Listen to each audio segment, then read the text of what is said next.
If you write the name Sarah in English, you need 5 letters.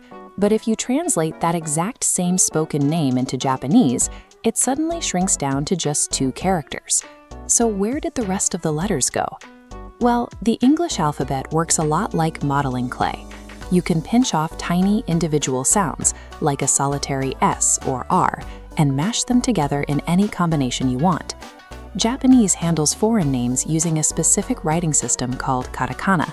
This is a system of syllables rather than an alphabet of individual letters. Think of this system like a box of Lego blocks. Almost every katakana character comes pre-built as a solid chunk of sound.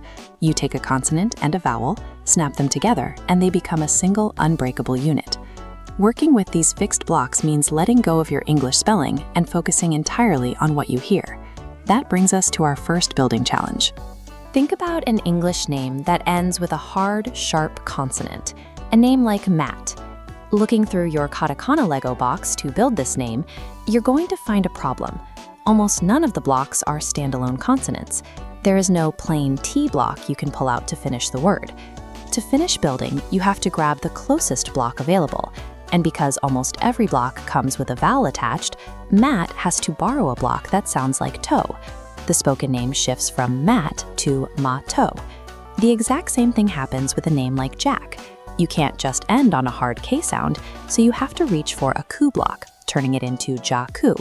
This structural requirement explains why short English names gain extra sounds when spoken by Japanese speakers. They aren't adding syllables on purpose, they are just using the blocks they have. But what happens when your name uses a sound that simply doesn't exist in the Japanese toolkit at all? This is the core katakana sound chart. It acts as the master inventory for our building blocks. If you check the available rows, you'll notice a few common English sounds are missing. There is no standard block for an L, a V, or a TH sound. Look right down here at the bottom.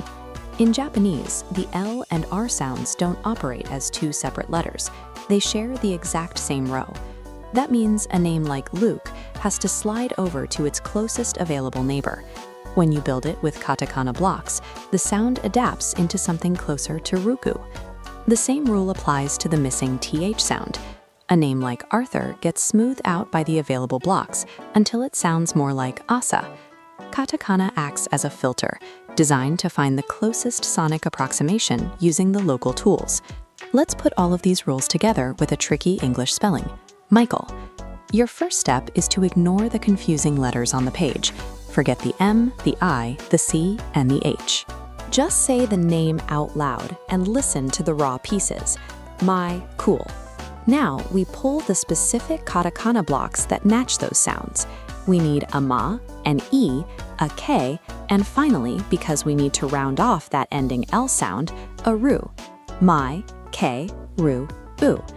Visually, the English letters and the Japanese characters look entirely different, but structurally, they are doing the same job, telling you what noises to make with your mouth.